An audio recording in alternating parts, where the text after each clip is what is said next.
Hi, folks. C Wit here with another OOTP 26 Perfect Team strategy video. And today we are going to talk about the biggest things that you can do to optimize your rosters. This video isn't going to be focused on deciding which players to purchase, but instead focusing on maximizing the value you can get out of your rosters once you have determined which of the players you think are best for the specific format. Just as a quick note, this video will be focused on modern era for league and tournament play, but you could still use a lot of these strategies in different eras.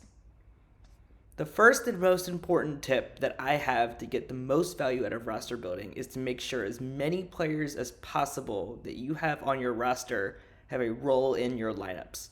This game isn't about finding the best 9 starting hitters. It's about figuring how to fill 18 spots the best possible with the 14 players you have, the 14 hitters you have on your roster. If a player doesn't have a role on one side of your starting lineup, then there probably is a better option on your roster than that player. As you can see for my team, or as you can mostly see, each one of the 14 hitters I have on my team is starting either versus left, versus right, or both.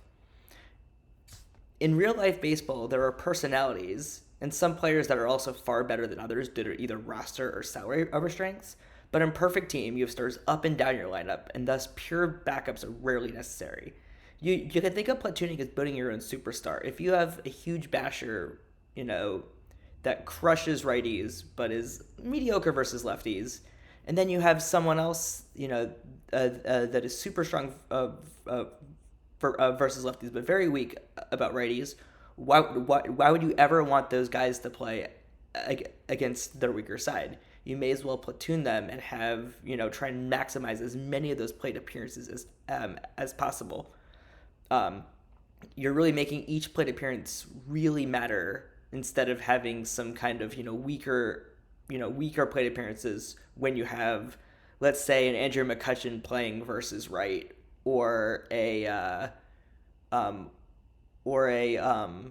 I don't know, looking at my roster, a John Valentine playing versus right as well. Those are guys that you would never want to play against the offside, except for in the most extreme of circumstances, and thus those are platoon only guys. Those guys have a lot of use because they're really strong against their strong side.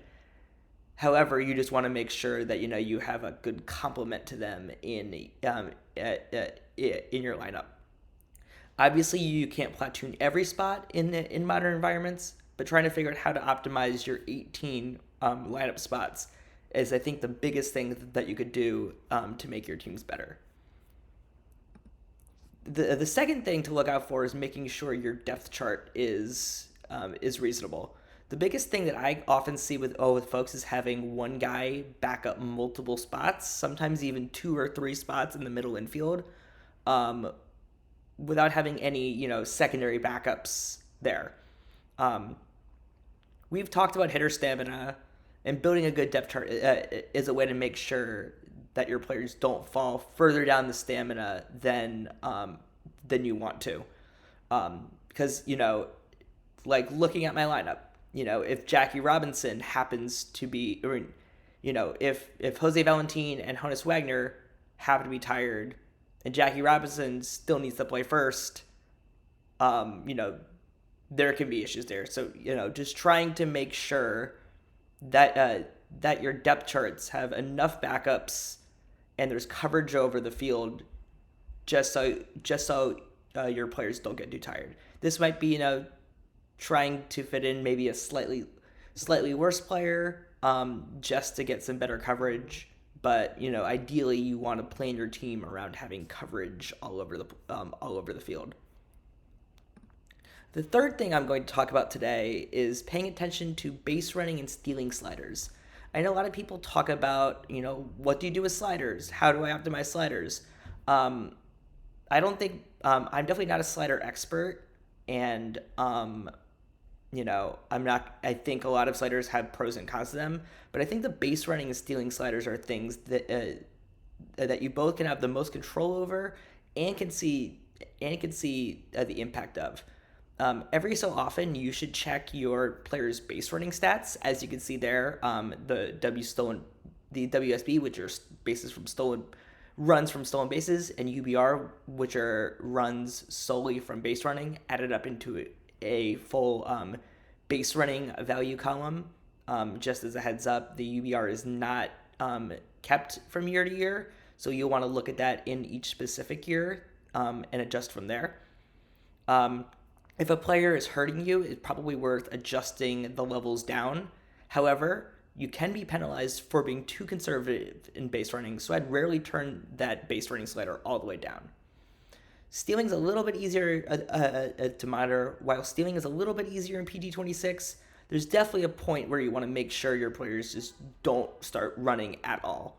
I haven't quite figured out that baseline yet. It's been a little bit different this year, and it also will also change from league to league based on hold runners of pitchers, based on catcher arm. So it's worth sort of checking your stats every so often just to make sure your players aren't bleeding runs. The last thing I want to talk about in terms of trying to maximize your rosters are bullpen roles. A lot of people keep their bullpen roles in kind of traditional baseball shapes. Having a closer, having a couple setup guys, having a long relievers. The vast majority of the time, I leave all my guys in middle relief. The biggest reason for this is that what roles generally do is give the AI kind of priority to use certain players when they fit the leverage situation you have put your player in. The AI will sometimes prioritize this over stamina or same side matchups. So they might put your closer in a bad situation solely because it happens to be a save situation. So which makes it much more likely that player might be blown up. If you have one pitcher you consider far better than others, like in April I was using Emmanuel Clase as my closer because I thought he was by far the best pitcher I had on my league team. But generally, your bullpen arms are going to be kind of similar in talent. And in that case, I think it's probably best to have all your players kind of average out leverage across them, and put everyone in middle relief so that the AI prioritize rest and same side matchups over it happens to be a save situation. So I hope these little tips and tricks will help you build stronger rosters. Thanks so much for watching, and it'd be awesome if you could hit the subscribe button. I plan on posting a lot more strategy content in the coming weeks, and it'd be awesome to hear what y'all are interested in. So again, thanks so much for watching, and I hope to see you in tournaments or Perfect League soon.